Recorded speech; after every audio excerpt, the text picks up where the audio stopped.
ఎందుకంటే కిరణ్ ఎక్కడ దొరుకుతాడు అన్న విషయము వెళ్ళేంత వరకు పోలీసులకే తెలియదు కదా.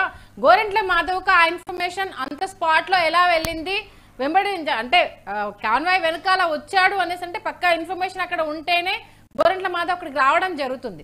అంటే ఎవరు దీని ఇన్ఫర్మేషన్ ఇచ్చారని అనుకోవాలి. ఎందుకంటే చాలా పర్టికులర్ గా ఉంది కూటమి ప్రభుత్వం. ఎవరినైనా సరే సోషల్ మీడియాలో అనుచిత వ్యాఖ్యలు చేసినా, పర్సనల్ అటాక్ చేసినా ఊరుకునేది లేదు అన్న ఒక మెసేజ్ అనేది క్లియర్ కట్ గా జనాల్లోకి వెళ్లే ప్రయత్నం చేస్తున్నారు. మరి ఈ నేపథ్యంలో గోరెంట్ల మాధవ్ అటాక్ అనేది కావాలని చేసిందా, లేదు ఏదైనా స్కెచ్ ఉందా దీని వెనకాల?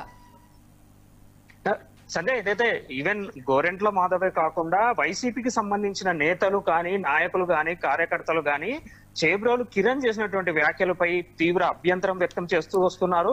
ఈవెన్ అతన్ని ఒక రకంగా చెప్పాలంటే అతనికి బెదిరింపులు కూడా చేశారు. ఈవెన్ వైసీపీకి సంబంధించిన నేతలు అవ్వచ్చు. ఇదే క్రమంలోనే ఈ రోజు మధ్యాహ్నం మంగళగిరి గ్రామీణ పోలీసులు ఎవరైతే ఉన్నారో ఇతన్ని సెల్ టవర్ లొకేషన్ ఆధారంగా విజయవాడ ఇబ్రహీం పట్నం వద్ద అతన్ని అదుపులోకి తీసుకోవడం జరిగింది. ఇప్పటికే ఏదైతే టీడీపీ అధిష్టానం ఏదైతే అరెస్ట్ చేయమని చెప్పడంతో దీనిపైన వెంటనే పోలీసులు అతన్ని ట్రేస్ అవుట్ చేశారు. సెల్ టవర్ లొకేషన్ ఆధారంగా విజయవాడ ఇబ్రహీం పట్నం వద్ద ఉన్నారనేసి సెల్ టవర్ లొకేషన్ ఆధారంగా అతన్ని తీసుకున్నారు, అదుపులోకి తీసుకున్నారు. వెంటనే అక్కడి నుంచి మంగళగిరికి తరలిస్తున్న క్రమంలోనే ఎవరైతే గోరెంట్ల మాధవ్ ఉన్నారో కొంత సమాచారం తెలియడంతో అతను అనుచరులు, ఇప్పుడు మాజీ ఎంపీ గోరెంట్ల మాధవ్ అతని అనుచరులు మంగళగిరికి తరలించే క్రమంలోనే అతనిపై అటాక్ చేసే సిచ్యువేషన్స్ వచ్చాయి.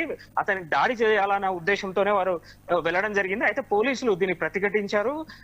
వెంటనే అతన్ని అదుపులోకి తీసుకున్నారు గోరెంట్ల మాధవ్ ను గుంటూరు పోలీసులు.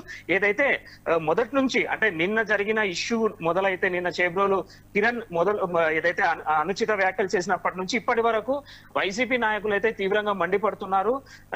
కఠినంగా చర్యలు తీసుకోవాలనేసి వారు చెప్పడం జరుగుతుంది. ఇదే విషయాన్ని ఇప్పటికే టీడీపీ అధిష్టానం కూడా చాలా సీరియస్ గా తీసుకుంది. నిన్నటి నుండి ఈ రోజు ఉదయం వరకు జరిగిన పరిణామాలను నిశ్చితంగా పరిశీలించినటువంటి టీడీపీ అధిష్టానం మహిళలను కించపరిచే వాళ్ళు ఎవరైనా సరే, ఏ పార్టీ వారైనా సరే యాక్షన్ తీసుకోవాల్సిందే అనేసి చంద్రబాబు గారు చెప్పడంతో వెంటనే టీడీపీ నేతలు ఎవరైతే ఉన్నారో వీరంతా స్వయంగా ఆ మంగళగిరి పోలీసులకైతే ఫిర్యాదు చేయడం జరిగింది. చేబ్రోలు కిరణ్ పైన ఈ రోజు ఉదయం ఆయనని చేబ్రోలు కిరణ్